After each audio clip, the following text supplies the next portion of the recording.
B'siyat Shmaya Shabbos Parshas Nitzavim Vayelech Chafei El Tavshin Lamed Gimel. So the Rebbe begins with the lashon that's brought down, the famous thing that it says in the pasuk, or that we say in davening on Rosh Hashanah. We say Zayim Tchils Masecha Zikon Yom Rishon. This day is the beginning of your actions, the beginning of your doings. In other words, the creation of the world. It's a remembrance for the first day, and the Rebbe is going to really analyze this and take this apart. How can we call it the beginning of your actions? What's the idea of beginning? We need to understand the word beginning and first day remembrance and so on. It's known the examination of this. We need to understand why we're saying a Rosh Hashanah. This day is the beginning of your doing. On the 25th of El, the world was created. As opposed to Rosh Hashanah, the 6th day of creation, is the conclusion of the creation. It's not the beginning of your actions. It's not the beginning of the creation. So that's the first question. And then the question becomes increased by the fact that what the phrase in davening continues. Especially Shemais, if he has a Zechron Yom Rishon, it's a remembrance and a commemoration of the first day. First day? We know what the first day of creation was. The first day of creation was the 25th of El. So, however you want to translate Tchilas Masecha, which is very difficult to translate Tchilas Masecha on a different day, but Yom Rishon is explicitly the first day. How do we say that Rosh Hashanah is a remembrance and commemoration of the first day? So that is, like the Rebbe says, well-known question. And now the Rebbe is going to add to this by looking at the whole concept of when we talk about action and doing an action. So we're saying, this is the day of the beginning of your doings, of your actions, of the creation. So when you're dealing with action, the Rebbe is going to say, order is very important. You can't just be very flippant about order and call the beginning the end and the end the beginning. Action is a very organized, set type of thing. So he says, line 11, we can add to this, concerning action, the beginning of your actions, it's especially important, the order of the beginning and end. The idea of order matters in everything. Whether it's in thought and speech, whether we're dealing with the emotions, even in the intellect, has to be an order in the idea. Now here he's talking about moichin, the way before it actually settles into a revealed thought, because otherwise, once it's even an intellect, because the way how this mimer is going to work is intellect needs order, emotions need order, but what really needs order is action.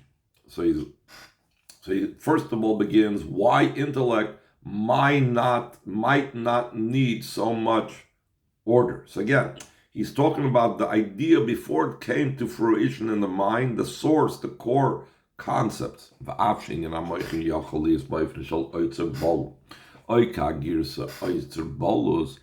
Though the level of intellect and ideas could be in a way of a closed off, like a concealed a treasure. And a treasure means that it is all just like in a treasure house. You don't necessarily have everything in an organized fashion. It's not there for display. It's all enclosed and mixed up with each other and so on. The hainusha inyan adayim of this means that the idea is still mixed up with each other, and whatever the commentary brings down, the Tosfos says bolus actually means mixed up with each other. Till when the intellect eventually comes down to the level of das, shesham nasa birur. In das becomes already the clarification, the refinement. Im zel mekava chesed, and mekava havchi chulu. Is it from the line of kindness or from the opposite line? Mekal makim still in all. Gam b'moichin yeshna inyan aseder al kuponim ba'ifna shaykh l'moichin. Still in all intellect, there is the order at least in such a manner that's associated to the intellect. In other words, however it's mixed up over there, there is still some type of order that intellect has in it. The Rebbe's approach over here is that the lower you go in the soul powers, the more order there is. So if in intellect there's order, so how much more so there is in the emotions? Since the main idea of midas is associated with another, when you're dealing with someone else, it's so much more important that there should be order. Both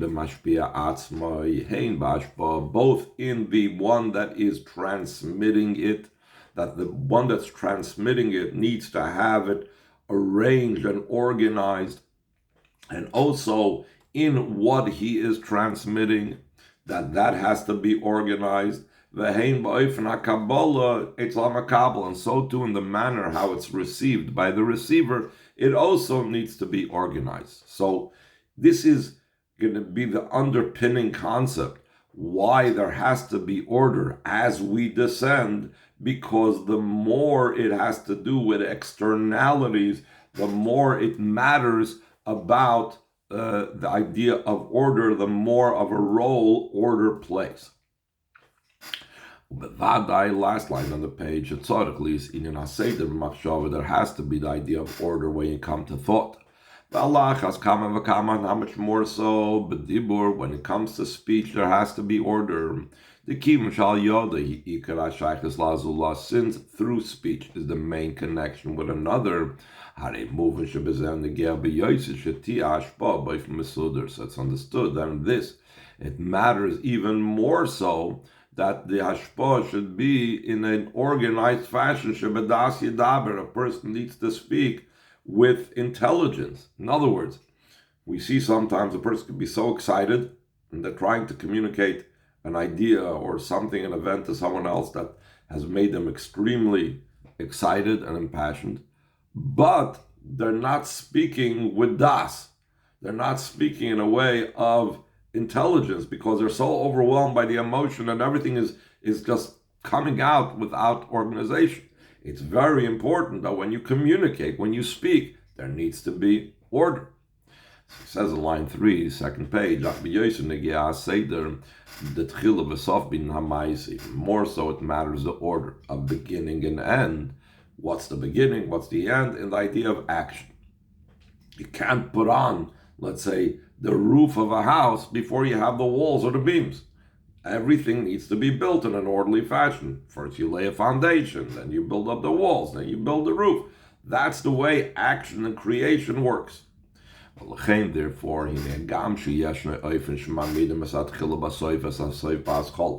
though there is such a manner in which we place initially, the beginning is staked out and invested in the end, and vice versa, the end is to be found in the beginning. The soif ma'aseh machshavet chil, like we say in davening as well, that the end of the action was initially in the person's thought, the result. That was the first thing he had. So if a person wants to live in a house, the first picture in his thought is the house that he wants, and then he starts thinking about the details. I need to get the lumber here, and I need to get that over there. Even though in the order, first he has to get the lumber, then he's going to have the finished house. So by the end of the action, that was the first thing in his mind. But in the actual action itself, Mikol Makin still in all Kivin Shabamais and Agea be Yoiser. In an Seder, since in action, it matters very much so the idea of order. So the beginning has to be at the beginning, and the conclusion has to be at the conclusion. You can't mix up the two. If so, in the movement is not understood. What they say that this day is the beginning of your doing. We're talking about the 6th day of creation. What is this day? The day that we're saying Musaf, the day of Rosh Hashanah. It's the sixth day of the actions of creation. It's the end and the conclusion of the creation. So how can you make the end into the beginning? How can you call the day of Rosh Hashanah the beginning of your doing? It's not the beginning, it's the end. You can't confuse the two. You need to have order when it comes to action. The idea of Tchilas Masecha Shayach Chafei Be'el is associated with the 25th of El, that on the 25th of El was Mamish, the beginning of creation. So the Rebbe goes on to say, line 15, though we could say the reason why Rosh Hashanah is called the beginning of your doing is because in action, the end and the conclusion completes the beginning. As we mentioned before, I went to the lumber yard and I got wood and I laid a foundation. But what happens if I didn't afterwards build a house? So there was no purpose, no benefit of the wood and the foundation and the walls if it's not livable, if it's not something that's turned into a house. So it comes out that the end is something that completes and solidifies and makes the beginning something worthwhile. So the truth is that we already had the end at the beginning as well, that I was going to say. In truth, when it comes to the creation, not like by a person when I lay a foundation for a house or I put the walls up in a house. If I still have not made it livable, if I haven't put a roof over the house, then the walls and the foundations are nothing. But in Ma'aseh Bereishis, it wasn't that way. All the creations and all that which heaven and earth contained were created from nothing to something on the first day. So what happened in the following days? And afterwards, in the following days, each one was established and set in that day that was decreed that particular thing should become set, the rakia on the second day, and the grass on the third, etc., etc. Or the water is splitting in the third day, and so on. This is what it says. Chazal explain, why does it say at the beginning Hashem created Eis HaShamayim? It could have just said Bereshis bara Elokim HaShamayim v'ha'aretz. Why this Eis HaShamayim and Eis HaAretz? Eis HaShamayim, the rabbis told us, saying Tzva Shamayim. The extra word Eis next to Shamayim comes to teach you that on the first day was created all the hosts of Shamayim. Beis ha'aretz, the rabbis told us Tzva ha'aretz. When it says Eis ha'aretz, that extra word Eis comes to include that all the hosts of the earth, all the items of the earth, and so on, all the beings of the earth were created all along with the earth on the first day.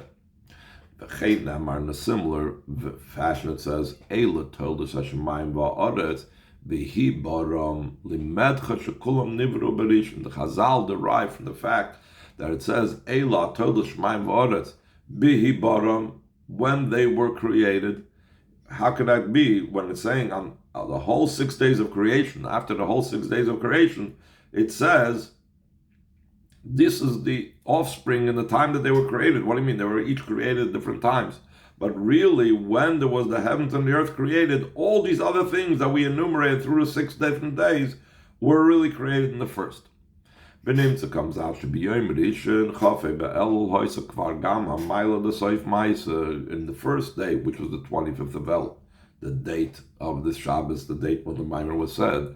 So there was also the advantage of the end of action. It wasn't just that we had the advantage of the beginning of the action, and we had to wait for the end on the 6th day to complete the beginning. And therefore, maybe we could say that's why we're calling the last day of creation the beginning. No, since the entire creation was already created in the first day, we already had the completion of creation on the first day. In kind of so, the Rebbe returns to the initial question. Why Dafka Rosh Hashanah, the sixth day of the creation, is called the beginning of your actions, the beginning of your doing, the beginning of creation, when the creation seemingly began and was even perfected and completed by having also included at the end on the first day. So now he's going to try to answer, perhaps from a different perspective, why we are calling Rosh Hashanah the beginning. So he says on the last line of the page, line 30, is another reason that because of that, it's seemingly Rosh Hashanah is connected with the first day of the creation. Top of the third page, more than that Rosh Hashanah is connected more than the first day. I'm sorry, not as an answer.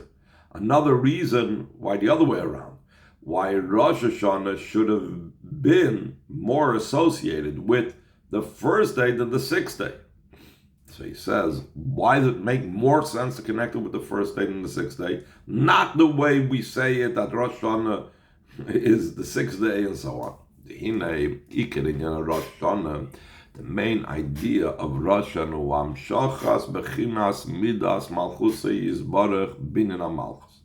Rosh Hashanah is when we draw down Hashem's kingship. We are building up the level of Sfiras HaMalchus by infusing them with all the Sfiras from above. And through that, Malchus, which is responsible for the creation, through Dibur, through Hashem's speech, that is reinvigorated and re-energized every Rosh Hashanah. Now, which day of creation has to do with Malchus? The Rebbe is going to say, already the first day of creation has to do with Malchus. Line 4, V'yiduat Snow, Shisavas, Oil, Mitzvah, Day, Sfiras HaMalchus, the coming into being of the worlds, is through the sphere of Malchus.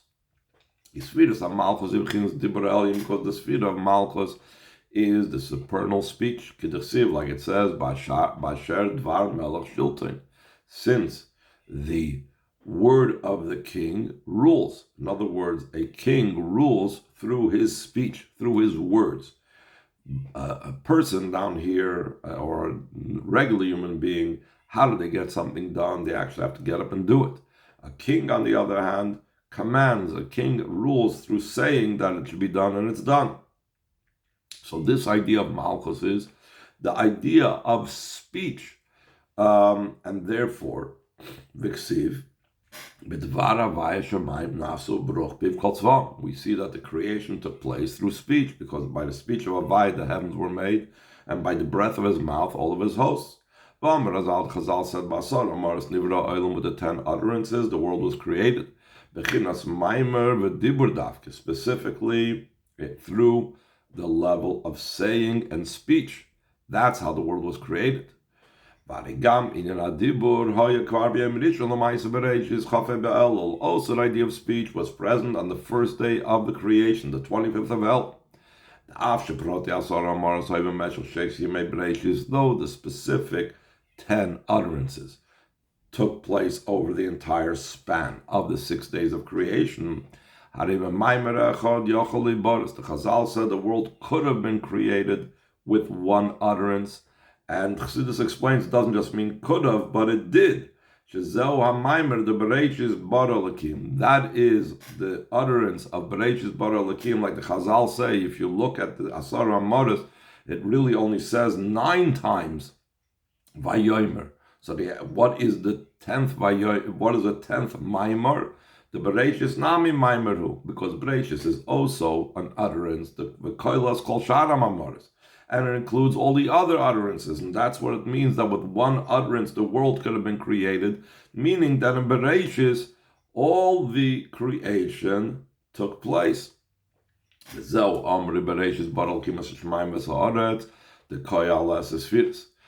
Chassidus and Kabbalah explains that the whole pasuk of your Bereshis Bara Elokim as Shemaim V'Sa'aretz include in it all the 10 spheres.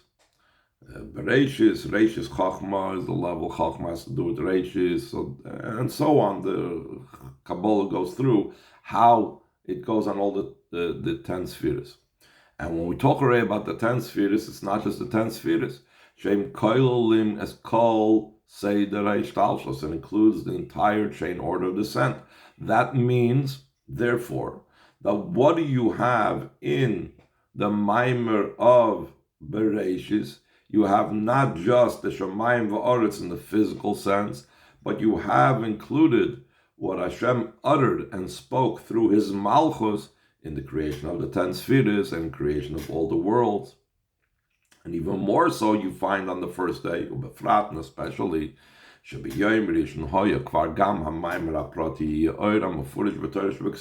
first day, there was also the specific utterance that there should be light that's explicit in the written Torah.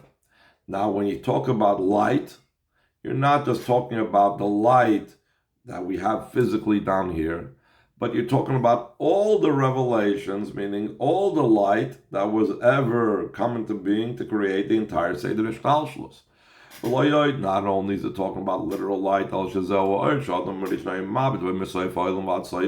this is the light that Adam Rishon would look at it from one end of the world to the other.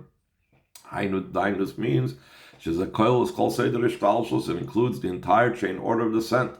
That is the inner meaning of Misoif Oil Matsoifi, from the highest levels in Seder Ishtalshlus to the lowest levels, not just the physical world geographically.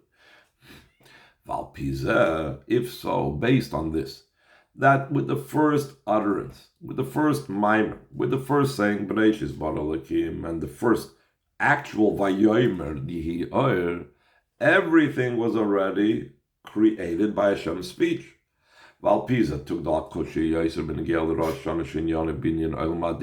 so, the question becomes even more difficult concerning the building up of the world of speech, which is the whole idea of Binyan Malchus and Roshon. The Roshon is about revitalizing Malchus, re-energizing the speech of Hashem to bring the Achayis for the coming year.